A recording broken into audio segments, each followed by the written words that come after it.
What's going on, YouTube family? I am here in the house relaxing on this glorious day. I thought that I would make a quick video for you, something a little bit different. I want to make this video for those teenagers out there, people just getting started into working out. A couple of tips.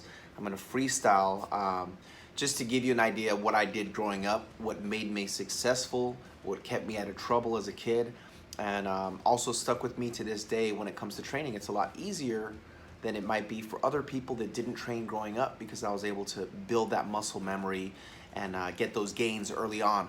So this is gonna be, I'll say, let me get a good number. I'm gonna say 7 tips. 7 tips for teenagers that'll help them be successful when it comes to their training.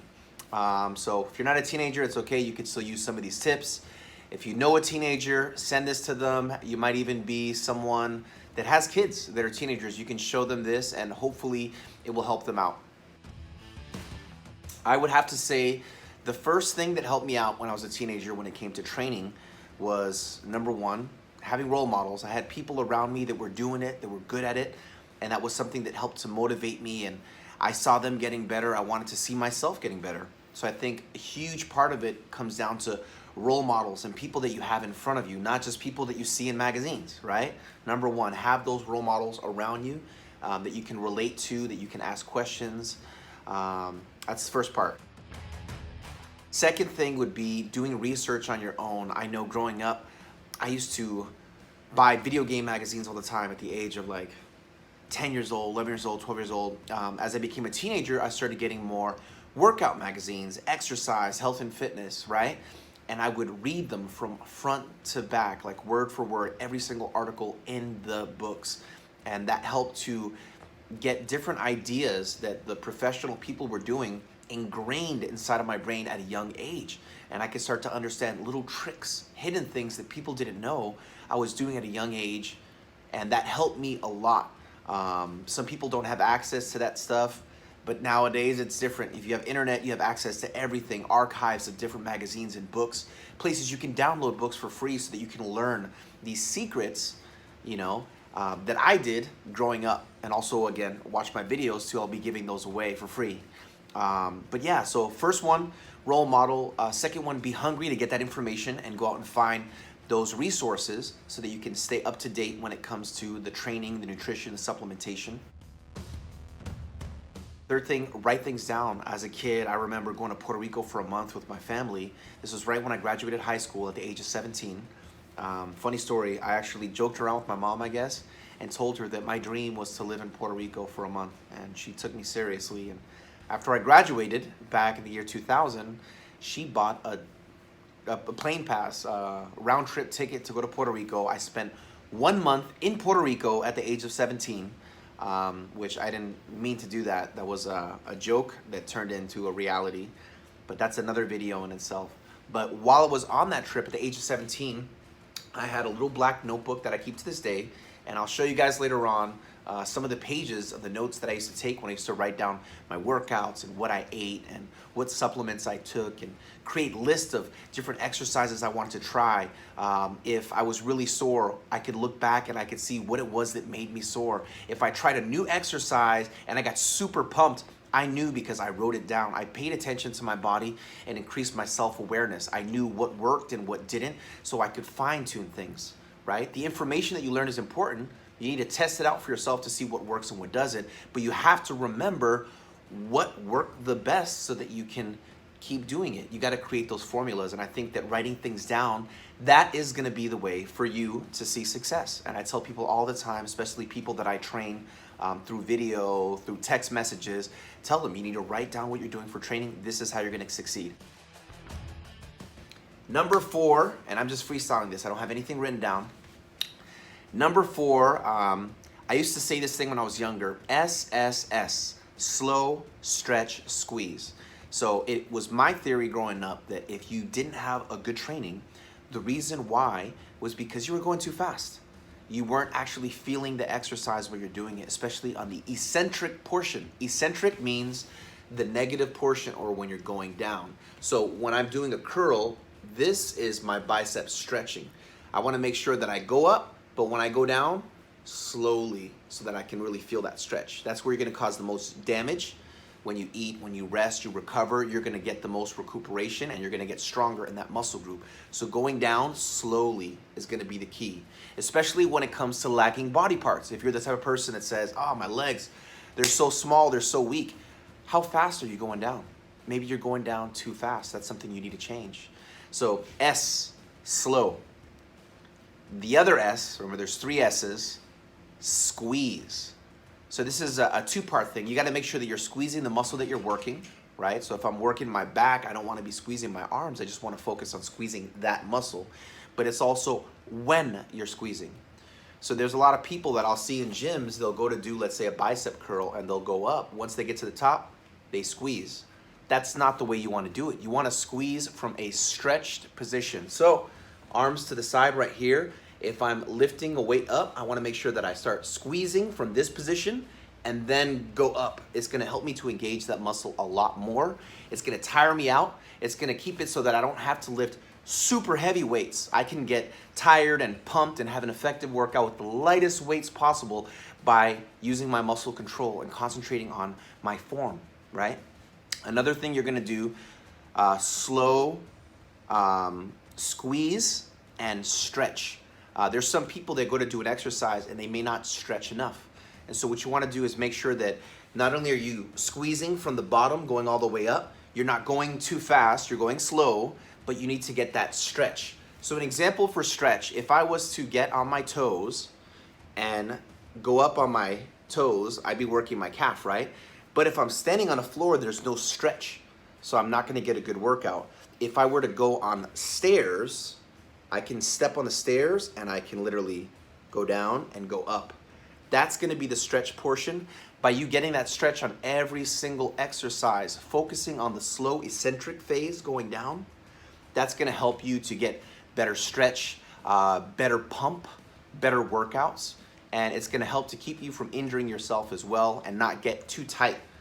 Years ago, they used to have this theory that if you lifted heavy weights, you'd be muscle bound. Well, you'll be muscle bound if you don't stretch. And a lot of people don't stretch enough. So you want to concentrate when you train that you stretch during the exercise. So that's number 4, slow, stretch, squeeze. If you have a bad workout, remember everything breaks down to the repetition, right? All your repetitions equal your sets equal your workouts. How is the rep doing? Are you doing the slow, the squeeze, and the stretch? That's going to be number 4, right? This is literally gold right here. If you use this with your training, you're going to definitely notice a difference. Okay, so number 5, everyone knows that it comes down to the main 3, training, nutrition, and rest, okay? Supplements are important, they can be helpful, but that is part of nutrition. That's gonna help you recover. Supplements are pretty much the same things you're gonna get from food when it comes to your macronutrients, carbs, fats, protein, micronutrients, your phytonutrients, vitamins, minerals, electrolytes, all these things, right? Those are the main 3. Rest, nutrition, supplementation, and your training. But there's other things that you can do that will help you out during the day, right? I call them lifestyle techniques, different things you can implement to help you with your goal, whether the goal is to gain weight, gain size, lose body fat, lose body weight, different tricks that you can do. One of the things that I used to do when I was younger, I remember, let's say I just ate a really bad meal. After my meal, I would go for a walk. Going for that walk will help you to, A, punish yourself, right? It's a little uncomfortable to walk when you're too full. So by doing that over and over again, you're gonna realize this is not fun. You're gonna stop yourself from overeating or eating as much food during that meal. 2, it's gonna help to make you feel a lot lighter, a lot faster, right? To help you out. And overall, it's gonna end up burning some more of those calories so that food that you just ate is not gonna convert to fat as easily. So that's one of the techniques that I would do if you're trying to burn body fat. It doesn't have to be after your meal. It could just be going for more walks during the day, getting into the habit of maybe going around the block 3 times in the morning when you wake up, of course after drinking water, and maybe going around the block 2 or 3 times at nighttime before you go to bed to make sure that you get that extra activity in. That's gonna help you out. Another trick when it comes to lifestyle techniques, people that tend to be thinner, right? They don't have as much body fat, they tend to fidget more, right? Fidgeting more, and it looks like I'm on drugs, but moving around more during the day, that's gonna help to increase your caloric expenditure, which is the amount that your body is burning when it comes to calories. That's going to help you to burn more body fat, and that's going to help you to regulate your weight so that you don't go up too much. Or if you're trying to gain, you're not going to gain a lot of it in fat. You'll be able to gain more muscle and less fat. So little tricks like that, even tricks with water. Drinking water right when you get up is going to help you to wake up faster. Your brain is going to be hydrated. You'll make better choices. I think drinking more water before your meals will help to fill you up a little bit so that you don't eat as much food. Drinking more water at nighttime, it might cause you to go to the bathroom in the middle of the night, but if you find the right amount, you can have that as a way to wake you up in the morning early so you can get your workout in, so you can meditate, you can pray, you can read that book, you can plan out your day. There's so many different things you can do, but I really believe that working on those different lifestyle tricks and techniques, finding different hacks or life hacks, right, to help you get things done in a better way is something that's super important, and it's up to you to discover in your own life and to design a program that you can stick with. Number 6, when it comes to supplements, right? Do your research, make sure that what you're taking has scientific research behind it, that it's been proven, get it from a reputable source, check the ingredients, make sure that it doesn't have anything bad in there for you. And then when you go to take things, what I would say is, let's say I'm taking supplements. I got supplement A, B, and C, and this could be performance supplements like creatine, protein, glutamine, amino acids. I'm not gonna take everything at once. If I buy 3 things, I will start off with A. I'll take A for a week, 2 weeks. Sometimes it takes a couple of days for it to get in your system, start going to work, and you can see the benefit from what that supplement is. That's how I do it. I take one thing for a couple days. After like a week, 10 days, I start with the next product. And this is especially important if you're trying 3 different new products you've never taken before. So now I already know what, supplement A does for me, right? By the 10th day, I throw in supplement B, and I'll of course take them at separate times during the day. Now after like a week, 10 days, I can feel the benefits of supplement B. So now it's like staggered the way that you have them set up, but it's in a way so that you can tell what really works and how it works. Because if you're to take all of them at once and it works great, what works great? Was it supplement A, supplement B, supplement C? You don't know. But if you start it the way that I said, take one for 7 to 10 days, start the second one, continue taking that first one, right? So on and so forth. You'll be able to save a little bit of money. You get to see what works and what doesn't. So I think that's very important if you're going to take supplements. Don't go on a bunch of things at once. Get the foundational supplements that are going to help you out. And I'll have another video on that explaining what those are. But that's what I would do. That's number 6. So when it comes to supplements, make sure that you take them the right way, not too many things at once. Do the research on the supplements and try not to take them at the same time. Separate them if you can so they don't fight for absorption. Little bro science right there for you. Okay, so mind-muscle connection. When I was younger, I knew that my arms were not big and I wanted to get them bigger. And I did research. I read about Arnold. Arnold used to be on buses and riding buses and have his arm up, and a girl would see his arm, and some of the girls would get grossed out by his arm because they were so big. So you know what he would do? He would practice flexing the arm there, and it would gross them out even more. You don't have to do that, but just think about it. Whether it's something negative or positive, he turned it into something positive, and he used it as a way for him to make his arms even bigger. And we can use that for any body parts by constantly flexing them during the day. You're increasing, like I said, your mind-muscle connection so that your body is able to fire properly, right? And the more I practice doing this during the day, when I go to do my training, it's like second nature. Your body can easily do those workouts. It's gonna be a lot easier for you. So I think flexing during the day, key, super important. Like I said earlier with like the 3rd tip, the slow stretch squeeze, the more you squeeze your muscles, the more you're gonna feel them, the more you're gonna use them, the more you're gonna train them, the more sore you're gonna get. And then if you get the nutrition and the rest, you're gonna recover, you're gonna be stronger, you're gonna burn more fat, you're gonna build more muscle, you're gonna be a better version of yourself with those tips right there. A lot of times people, and this could be for anyone, this is not just for teens, but let's say a lot of times people ask you, hey, you work out? And you say, yeah, I do. And what do? The first thing you do is you show your strongest muscle, right? So you see my right arm right here. This is my stronger arm. Don't do that. The more you show off your strong arm, the less likely you are to make that arm grow. So when someone asks, hey, are you working out? The first thing you want to do is show them your weaker arm. Remember, I got my shoulder surgery in June of last year and my bicep reattached. So when someone says, hey, you work out? Of course I do. Check it out. Boom. I'm showing them the weaker arm, right? You're only as strong as your weakest link.